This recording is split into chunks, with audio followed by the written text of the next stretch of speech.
Interested in real estate? How about wealth? Well, they go hand in hand. And here, you'll learn all about it. Welcome to Be the Bank, a podcast where we discuss and debate the topics centered around real estate investing. Your host, Justin Bogard, shares insights into investing in real estate to create real wealth and passive income for you and your family. He'll share stories of real estate investments done right, walk you through the process of owning a real estate note, and most importantly, educate you so you can be the bank. This is Be the Bank, brought to you by Bright Path Notes. Now, here's your host, Justin Bogard. Where did I go? There I am. Those of you watching the video cast, you probably saw there was no camera up there. So I'm here. Episode number 21, Justin Bogard, your host. Interest rates are up. Equity is getting lower. And people are finding it more challenging to buy their home. All this and more. We got Richard Thornton on the call today. We'll see you guys soon.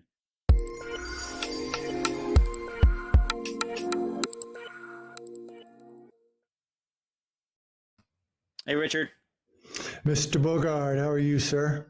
I'm doing pretty good. I got a Costco errand running this morning, so I got all the snacks that I need now and had a little bit of lunch there as well. So it's kind of nice. I like going to Costco. So you're gonna be a gamer this weekend, right? Meaning not video games. You're gonna be watching Broncos and everybody else. The Broncos? How dare you say that when I'm wearing a Colts hat? What kind of hat does that have on? You got a horseshoe. It's a Colts. It's an Indianapolis Colts. They're the other horse team. Well, you can tell how much I follow it. I mean, I live in Indianapolis, Richard. Come on. Oh, that's right. There are some Broncos fans here. Anyways, they just had a game not too long ago. As we're recording this is October 14th. They had a game a little over a week ago, about 8 days ago at Denver, where they won. Good deal. Anywho, Richard, you are a man with 1,000 made-up words. Okay. You say the word spiff.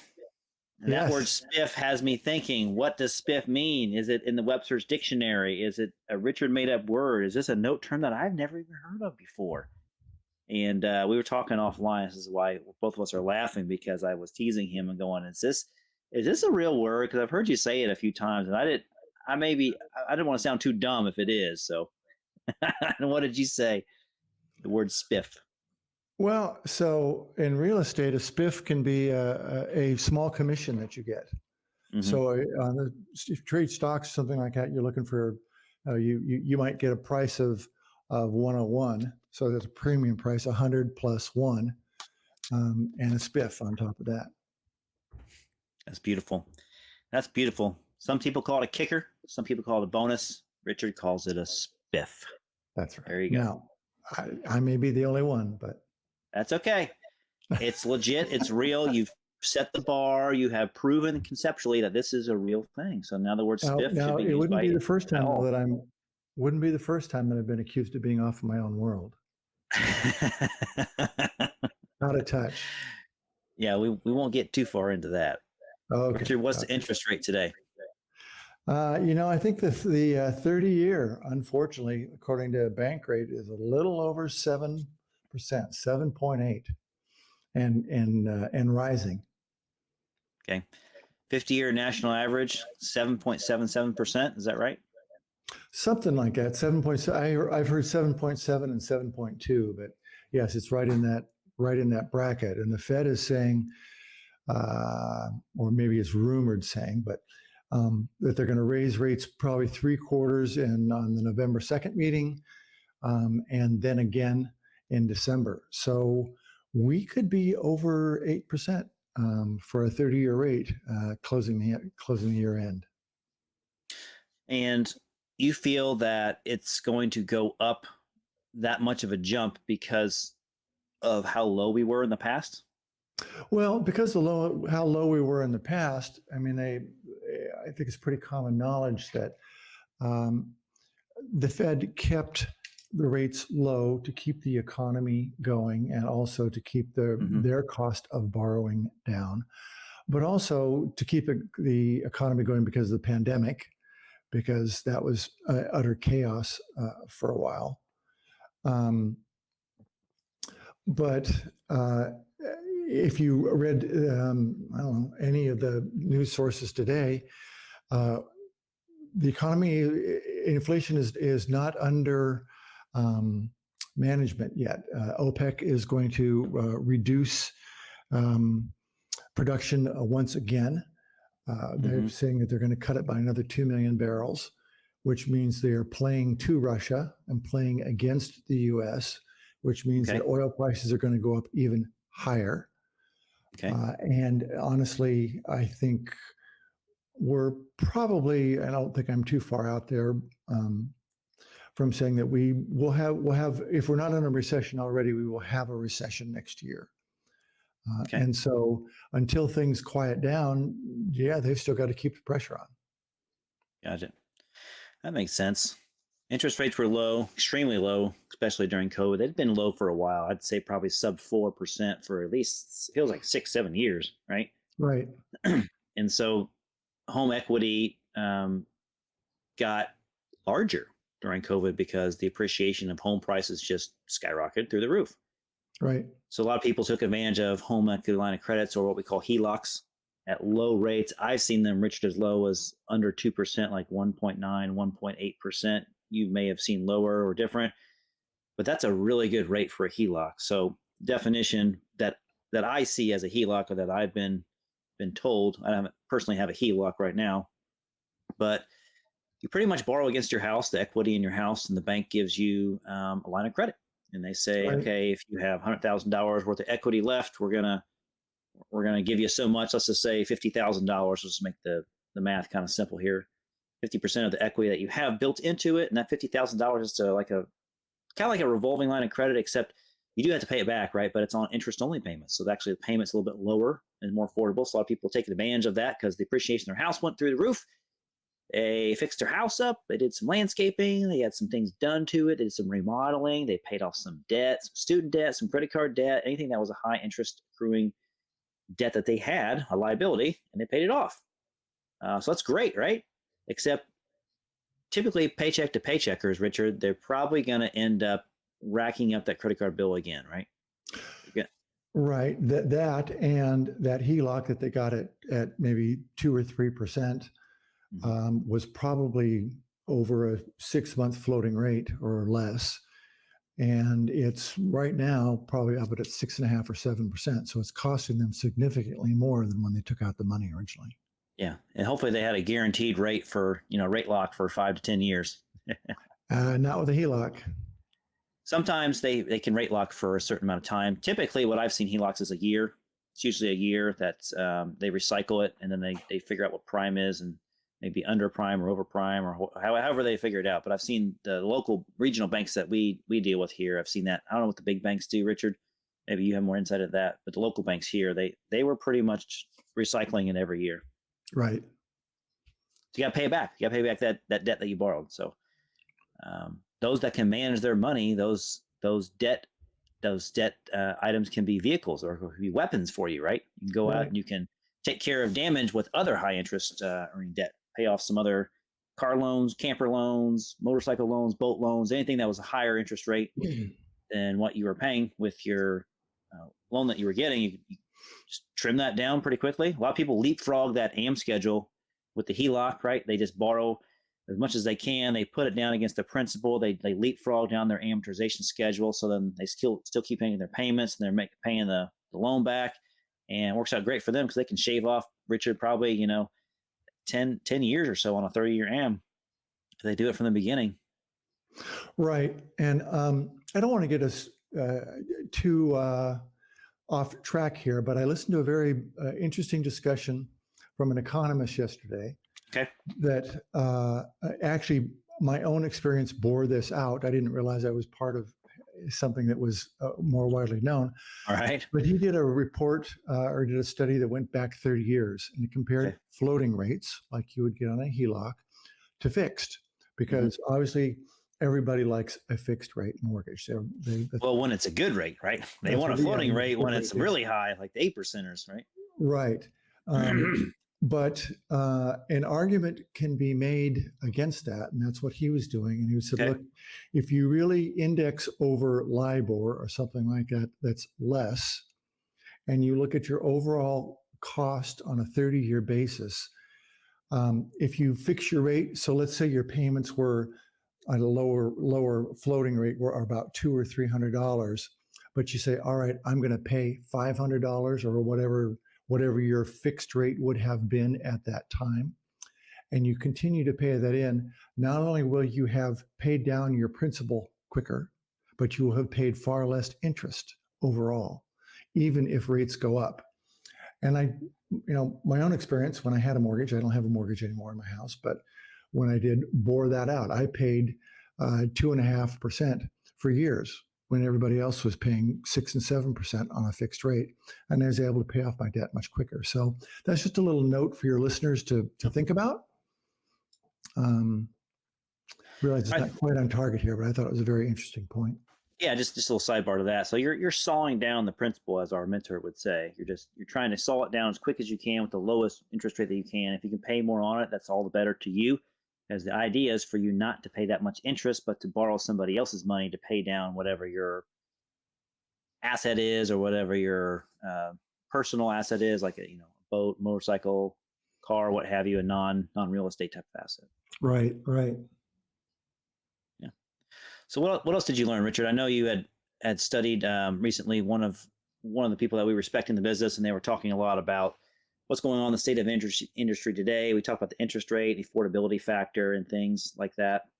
Yeah. So, in general, with rates where they are right now, even if they don't go up, depending on the market that you're in, and rates are different in different markets, people have lost in general anywhere from 25 to 40% of their buying power due to the increase of rates. So if you go back to, say, last May or something like that, compare rates where they were. The Fed really started hiking its rates on right about June 13th. And look at where they are now. I'm an expensive market here in California. If people were going to buy a $1 million home, that now means that if you just do the rate change in the way they would qualify, they can only buy a house that's ranging in price from $600,000 to $750,000. That's right. That means their income has stayed the same. Nothing changed but the interest rate, and the interest rate caused them to lose buying power. That's basically like a bedroom out in California because it's so expensive out there, right? That's right. You're going for a 4-bedroom. Now you got a 3-bedroom, maybe a half bath. Yeah, that's a good way to look at it. And you're in a whole different part of town, and it's a whole different. It's a whole different bag. You have to accept the fact that this is reality now. So those that took advantage of the low rates a few years ago and bought some property before it went all crazy, they're going to be sitting there for a while. They're going to be sitting there for a while. So they're sitting very well in their situation for that. But they also, if they decide to sell, they're kind of trapped. They're like, okay, I'm used to paying a 2% rate or whatever their rate is, and now they got to pay a 7.5% rate on another mortgage. Like it's pretty intimidating. So they don't have an excitement to want to move. Right. So I think that we're just looking at a lot of people are going to be pulling their houses off market because they don't want to sell them because for less. Right. So that's going to slow everything down and make prices drop overall in general. So it's a little bit of a double whammy. You think the inventory will get tighter then? I do. That might cause a spike in real estate, maybe. I can see it go both directions, Richard. Yeah, it might. But, with rates being where they are, I just don't see any spikes come along for a while here. It'll be interesting. Maybe it's micro market specific. Certain areas might see that. Overall, I think I agree with you. I don't think it'll rise that much at all. I think it'll continue to cool back down to what normalcy is, and the market will tell us what normalcy is. It'll tell us when it's balanced. Right. So in general, I think investors are going to be looking for more security. As we have said, in a down market, security sells, and an up market, sexy sells. Up market, you feel like you can take that chance, but Yeah. when things are going down, you want to hunker down. So that would mean that things like notes that we invest in, excuse me, and that kind of stuff, is actually, I'm not going to say people are going to be able to get premiums for them, but I think the demand is going to increase. Definitely. It's high security. It's one of the highest securities that you can get out there without actually having to own an asset. Right. Even if you're buying a non-performing note, and we will see a lot of more non-performing notes. I think in general, at one point, maybe a year ago, we thought we were going to be hit by this tsunami of foreclosures and things like that. I remember that. Right. And I think more people are more now saying, gosh, it's not going to be a tsunami. It's going to be more like a raise in tide, where you've got a slow, constant increase because banks aren't foreclosing all at once. And people are finding some alternatives. In general, some people have been saved by the higher equity that they have had in their house. So they haven't gotten foreclosed on. They've been able to refi or whatever. But right now, there's supposed to be over a million houses that are in foreclosure, according to Black Knight. And I think some of the information that you came up with said that there are 2.8 million or something like that are sort of in the pre-foreclosure. I can't remember exactly what stat you had the other day. I don't think it was up that high. I remember what Richard's referring to is the live broadcast we did on October 12th, I think it was. Wednesday, is it 11th or 12th? What's today? Today is a Friday when we're recording, so the 13th. So yeah, 12, about 2 days ago. And there was 500,000 in active foreclosure of just the forbearance COVID-related mortgages. Doesn't mean all mortgage, just the 8.3 million that were in forbearance. Right. Which isn't very many. No. So that means 90+% of the loans that went into forbearance because of COVID have came out really unscathed. Like Richard said, we had a ton of appreciation. So people were able to sell their house and make money. If they got in trouble with their mortgage, they didn't pay it, they could sell their house and still make money. They could refinance their mortgage to a lower payment because at the time, the interest rates were starting to creep down even lower. They could refinance, which pays off that mortgage, and they get a new mortgage on it. So the data looked very good. The forbearances didn't look nearly as bad as it did. So we kind of came out unscathed, in my opinion, for just that data set. And there's a whole other set of numbers, Richard, and you know this, of these legacy loans before COVID that were already in trouble. They got paused for 2 years during COVID, and now they're unpaused and they're starting to flush through. And that's what Richard is referring to. Those are in abundance right now. And those could be a couple million. Right. So I think we're going to see a lot more of that. I mean, obviously you and I are setting up a fund, getting queued up to invest in that. And if anybody's interested, just reach out and contact either one of us, because I think it's going to be an exciting time. And we're all going to get good returns on it. But yeah, I think as always, there's going to be a lot of opportunities, but there's going to be some more opportunities coming than there ordinarily would. This is what I like about real estate, and specifically the note business, Richard, is because through any economic real estate cycle that I've seen, and I haven't been in the business too long, but as far as investing for myself, it's been a little under 10 years, but I've seen some interesting things. I lived through the real estate debacle of, the 08, 09, 10 era. Personally, I wasn't investing at the time, but I lived through it. So I understand through a certain lens what that looked like. And now when I hear the stories from some of the people that have lived through that investing wise, that are more mature and more seasoned than we are in the real estate note world, they told us about things, and we saw how mortgages were so far underwater, meaning the property value is lower than what they owe the bank as far as principal balance. Now we were seeing the opposite, people getting forbearances, and now people going through foreclosure to where their property value is worth more than what they owe the bank, plus arrearages, plus, all the legal collectible balance that they put on there. So it's very interesting time. It's almost like the complete opposite type of a non-performer. You've got an underwater non-performer, and you got a above water non-performer. I'm not sure what you want to call the latter of the two.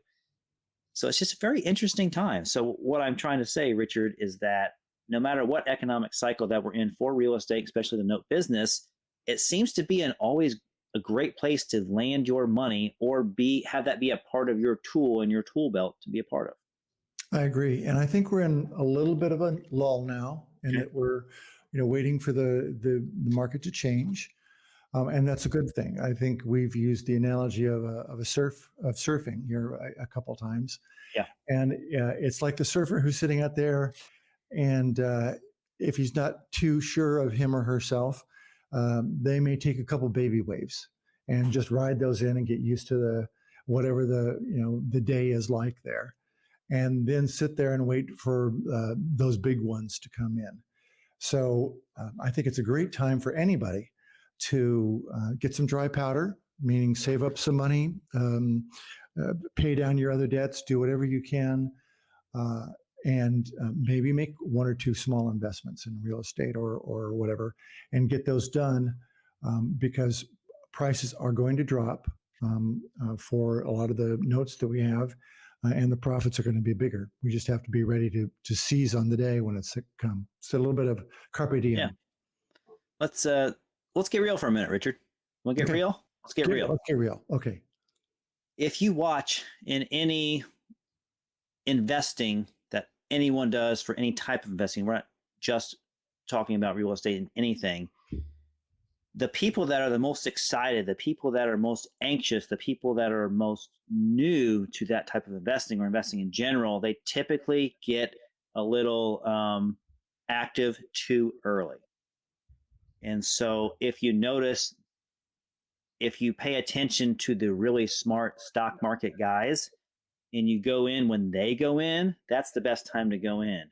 When you watch some of these older players in real estate in the note world and you watch when they go in on stuff, that's when you should go in.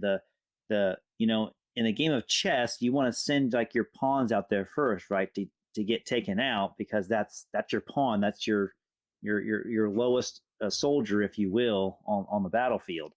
So that gets taken up first. So that's kind of what's going to happen, I think, with this next cycle, is that it's going to be very easy for people to be wanting to get involved in the game, thinking that there's going to be scarcity with these non-performing loans. And to a certain degree, there might be, but I think, like you said it best, Richard, it's going to be like a slow drip or a slow trickle of water throughout a couple of years, to where it'll be a nice even amount of non-performers flowing through every single month. And there's going to be, more than enough for people to chew on. So that's kind of my advice that I'm telling you, or anyone else that's going to listen to me, of course, is I don't know if anybody is going to listen to you. That's okay. I got the microphone and no one else does right now. So you have to listen to every word I say. Okay. I say wait. I say when you see him come through, I say wait. I like your analogy with the surfing thing. I know we brought it up a couple of days ago, but the waves come in sets of 3. Right. You take the last wave in that set. It's typically going to be the best one for you if you're looking for the big wave to ride. Right. So I don't know if you have these out in Indiana, but for those who are visually impaired here, whenever you cross the street, you hit the button that crosswalk button. That's right. This little nasal voice comes on that says, "Wait, wait, wait, wait," like that, like with the red hand. It's and the red flashing. Hand. So it's flashing. That's right. So wait. That's our advice today, is to wait. Caution. Just think of yellow tape running across at a diagonal on all your investment that just says caution. Just wait a little bit. It's a yellow light. You'll know when it's a green light because everyone else has already been in it, and the bigger players are starting to come through. That's right. All right, Richard, great podcast today. Thanks for being on. This is episode number 21, brought to you by Bright Path Notes, who is our sponsor. And that's all the time we got, my man. I know it was short. It feels like we get on for a couple minutes when it's actually really like 20 or 30 minutes long. Fun as always. I appreciate it. And I'm intending to have a good weekend. I hope you're able to watch a couple games. I certainly will. We got some work to do this weekend on some personal things, but we will get that knocked out so we can have some fun time. Maybe do a pumpkin patch. I don't know. I hope so. Did you buy popcorn? We did. Good. We did buy popcorn. All right. Got to have popcorn for those games. All right, buddy. I'll talk to you soon. Bye. Thanks for listening to Be the Bank. We hope you learned something from today's show. If you enjoyed this episode, please rate and review us. Plus, check out our Bright Path Notes channel on YouTube and follow us on Facebook and Twitter at Be the Bank and on Instagram at Be the Bank Podcast. Be the Bank is sponsored by Bright Path Notes. Thanks again for listening.